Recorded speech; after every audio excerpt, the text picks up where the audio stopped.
are you all? I'm Rajni Singh, your friend, guide and trainer. आज मैं जो आपके लिए टॉपिक लेकर के आई हूँ वो बहुत ही इम्पोर्टेंट टॉपिक है और ये टॉपिक एवरग्रीन टॉपिक है। एवरग्रीन इसलिए बिकॉज जो आज की टॉपिक है वो है वोकेबलरी बिल्डिंग। आप क्या कह सकते हैं अपने आप को that you are well known and well versed in any language. आप पूरी तरीके से ज्ञाता हो गए हैं, आपको अब कुछ भी सीखने की जरूरत नहीं है। मेरे ख्याल से ऐसा कोई भी नहीं कह सकता, क्योंकि ये तो ज्ञान है और ज्ञान के सागर में हम जितनी भी डुबकी लगाते चले जाएंगे उसकी गहराई का हम कभी भी पता नहीं लगा सकते हैं। इंग्लिश लैंग्वेज हम सब सीख रहे हैं और इसमें कोई भी लैंग्वेज हो वो मिलकर के बनता है शब्दों से, वर्ड से, और जितने पावरफुल वर्ड्स आप अपनी लैंग्वेज में यूज करते चले जाएंगे वो लैंग्वेज उतनी ही ज्यादा स्ट्रांग और पावरफुल होती चली जाएगी। और हम वर्ड्स के रेपिटेशन से भी बचेंगे। अगर हमारे पास डिफरेंट वैरायटीज ऑफ वर्ड्स होंगी, एक ही वर्ड के बहुत सारे सिनोनिम्स होंगे और सारे वर्ड्स के यूजेस अगर हमें पता होंगे, तो बस ये सीरीज चलती रहेगी आगे की तरफ हमेशा। मैं इस टॉपिक को आज लेकर के आई हूँ, बहुत लेंदी नहीं कर रही हूँ, मैं सिर्फ 2 वर्ड्स लेकर के आई हूँ। उन्हीं 2 वर्ड्स के बारे में हम डिस्कस करेंगे एंड आई होप सो ये दोनों शब्द अब आपकी वोकेबलरी का भी एक हिस्सा बन जाएंगे, ठीक है ना। तो बिना टाइम वेस्ट किए हम देखते हैं कि ये दोनों शब्द कौन से हैं, ठीक है। तो जो सबसे फर्स्ट वर्ड मैंने लिखा है आपके लिए उसको पहले मैं स्पेल आउट करती हूँ, PANDEMONIUM, और इसे हम प्रोनाउंस करेंगे पेंडेमोनियम। जैसा लिखा है बिल्कुल वैसा ही हमें प्रोनाउंस करना है, PANDE पेंडे, MONIUM मोनियम, पेंडेमोनियम। ये एक नाउन होता है। अगर हम पार्ट्स ऑफ स्पीच की बात करें तो ये एक नाउन की कैटेगरी में आता है और इसका मतलब क्या होता है वो हम देख लेते हैं, ठीक है। सबसे फर्स्ट मीनिंग तो होता है इसका शोरगुल, ठीक है। शोरगुल, शोर शराबा, लेकिन कैसा, बहुत तेज हाई पिच पे जो साउंड है कहीं पे हो रहा है, शोर शराबे की स्थिति बनी हुई है किसी जगह पे, तो उस स्थिति को हम क्या बोलते हैं, पेंडेमोनियम बोलते हैं।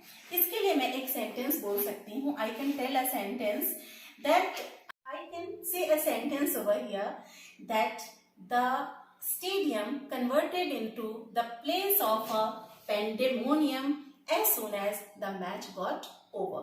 जैसे ही मैच ओवर हुआ, जो स्टेडियम था वो एक पेंडेमोनियम के फॉर्म में कन्वर्ट हो गया। मतलब कि बहुत ही ज्यादा वाइल्ड नॉइज था वहां पे, बहुत ज्यादा जंगली पने से हल्ला हो रहा था, बहुत ज्यादा लोग चिल्ला रहे थे in the high pitch sound, ठीक है।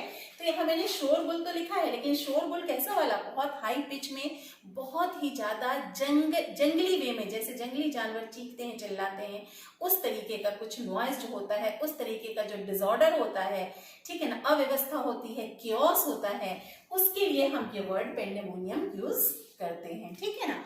तो ये तो हो गया इसका फर्स्ट मीनिंग। अब इसका जो नेक्स्ट मीनिंग होता है वो होता है हमारा नरक। नरक, जिसको हम दूसरे शब्दों में दोजख भी बोलते हैं, ठीक है। और नरक से आप सभी अच्छी तरीके से वाकिफ हैं, स्वर्ग का उल्टा नरक होता है। और नरक मीन्स वो नरक की हम बात नहीं कर रहे हैं जिसको आपने देखा ही नहीं। आप सिर्फ इमेजिन करते हैं कि एक नरक जैसी भी कोई चीज होती है जो हम आफ्टर डेथ जाते हैं, कुछ नहीं, सब कुछ इस दुनिया में ही है, स्वर्ग भी यही है और नरक भी यही है। जब सिचुएशन कुछ ऐसी हो जो टोटली आपके एडवर्स हो, जहां पे आप एक सांस भी ले पाना आपके लिए दुभर हो जाए, मीन्स किसी भी तरीके की कोई ऐसी जगह जहां आप हर पल अपने आप को टॉर्चर्ड महसूस करें, चाहे फिजिकल हो, मेंटल हो, जहां व्यवस्थाओं की कमी हो या कुछ भी, इन सारी चीजों का जो मिश्रण हो, ऐसी जगह को आप नरक ही तो कहेंगे, ठीक है। तो ऐसी भी किसी जगह को हम पेंडेमोनियम ही कहेंगे, ठीक है। और मैं इसके लिए एक सेंटेंस फिर से कोट कर सकती हूँ, थोड़ा सा लंबा है।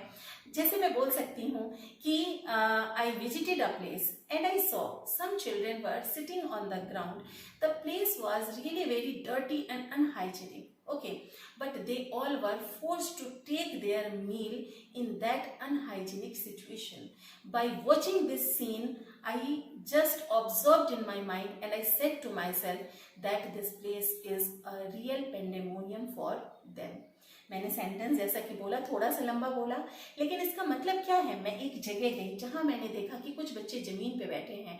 वो जगह बहुत ही गंदी और अनहाइजीनिक थी, ठीक है ना, लेकिन कुछ बच्चे फोर्सफुली वहां पे उनको खाना पड़ रहा था किसी भी मजबूरी में या किसी भी वजह से। और जब मैंने ये सीन देखा तो मैंने अपने मन में सोचा, इस चीज को मैंने ऑब्जर्व किया कि वो प्लेस जो थी वो एक नरक थी उन बच्चों के लिए।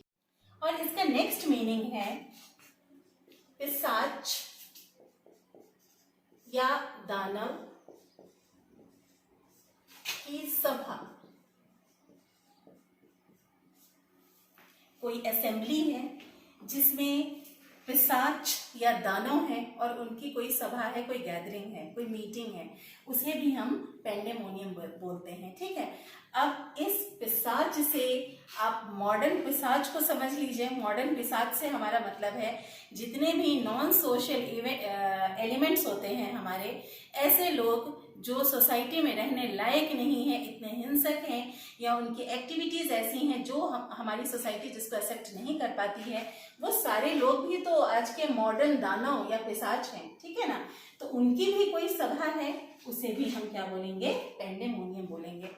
सबसे पहले ये जो वर्ड्स थे हमारे एंशिएंट इंग्लिश लिटरेचर में, जहाँ पे कुछ फिक्शंस लिखे जाते थे, उसमें माना जाता था कि भूत प्रेत और आत्माएं भी हैं, तो उनके लिए जब बात की जाती थी तो इस वर्ड का यूज होता था, ठीक है ना, कि वहां पे भूतों की सभा थी या प्रेतों की या पिशाचों की सभा थी। लेकिन in the modern sense also you can use for those anti social elements जो कि सोसाइटी में रह के ही सोसाइटी में रहने लायक नहीं है, उनकी कोई गैदरिंग है, कोई नॉन सोशल चीजों को अंजाम देने वाले हैं, उनकी कोई मीटिंग है, उसको भी आप पेंडेमोनियम कह सकते हैं, ठीक है ना।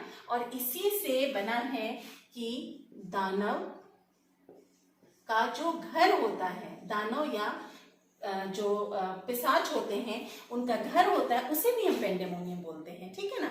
हम ये कह सकते हैं कि don't go that side, okay, that abode is of a demon, ठीक है ना। Don't go that side because that is a pandemonium, okay, of those demons. जो वो डेमन्स हैं उनका वो क्या है, पेंडेमोनियम है, उधर मत जाओ, ठीक है, हम ऐसा भी कह सकते हैं। तो और दानव से फिर से मैं मतलब आपको बताती हूँ कि दानव मीन्स हमारे ही समाज में रहने वाले ऐसे लोग हैं जिनकी एक्टिविटीज बिल्कुल अलग हैं, जो एक सही रास्ता है उससे अलग हटके हैं, उन्हें भी हम दानव ही कह सकते हैं, ठीक है ना। ओके, तो ये हो गए सारे मीनिंग्स जो कि पेंडेमोनियम से रिलेट करते हैं। अभी मॉडर्न इंग्लिश में सबसे ज्यादा जो यूज होता है वो ये वर्ड होता है शोरगुल, हल्ला, अव्यवस्थित, ओके, टोटल केओस जैसा कुछ स्थिति, लेकिन बहुत ही ज्यादा हाई पिच में। जो हल्ला भी है वो बहुत ही ज्यादा हाई पिच में है, ठीक है ना, तो उसके लिए हम यूज करते हैं। और ये सारे वर्ड्स जो यूज होते थे वो एंशिएंट इंग्लिश में यूज होते थे, लेकिन एंशिएंट लिटरेचर में यूज होता था, एंशिएंट इंग्लिश में नहीं, लेकिन हम आज भी इसको यूज करते हैं in that reference, in that sense, in that context also, ठीक है ना। चलिए अब हम आ जाते हैं हमारे सेकेंड वर्ड की तरफ। पहले मैं इसे स्पेल आउट कर देती हूँ, MONOTONOUS। अगर हम इसको टू पार्ट्स में भी डिवाइड करें तो मोनोटोनस, ठीक है ना। कोई भी चीज, मोनो मीन्स क्या होता है, सिंगल, टोन मीन्स सिंगल लय, ताल, आवाज, ठीक है। कोई भी एक चीज जो बिल्कुल एक ही जैसी है, एक ही लय में है, एक ही सुर में है, एक ही ताल में है, उसे हम मोनोटोनस कहेंगे। अब आप बोलेंगे मैम शायद किसी म्यूजिक के बारे में बात कर रही हैं। No, absolutely not. आप जनरल आम बोलचाल की भाषा में भी तो बोलते हैं। सपोज कीजिए कोई आता है आपके सामने और हमेशा एक ही तरीके की बात करता है, तो आप उसे बोलते हैं ना, ये तो हमेशा एक ही सुर में बात करता है, एक ही लय में बात करता है, ठीक है ना। तुम्हारी जो जिंदगी है वो लय में चल रही है या बिना लय के चल रही है, समथिंग लाइक दैट। मीन्स हम आम बोलचाल की भाषा में भी ऐसे शब्दों का इस्तेमाल करते हैं, ठीक है।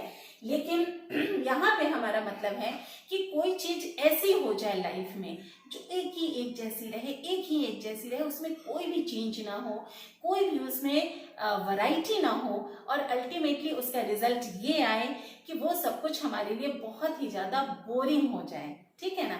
तो वो जो बोरिंग हो जाती है, बिल्कुल एक ही जैसा सब कुछ होता है, एक ही जैसा रिपीट होता रहता है, उसे हम अगर बहुत सिंपल सी भाषा में बोलेंगे तो हम बोलेंगे नीरस, ठीक है ना, जिसमें कोई रस नहीं है, बिल्कुल नीरस है, ठीक है। तो इसका जो मीनिंग होता है एक्चुअली में मोनोटोनस का मतलब नीरस ही होता है। क्यों होता है नीरस? जब सब कुछ बिल्कुल एक जैसा हो जाता है, उसमें कोई भी चेंज नहीं होता है, उसमें कोई भी एंथुजियाज्म नहीं होता है, तो डेफिनेटली वो नीरस हो ही जाता है, ठीक है।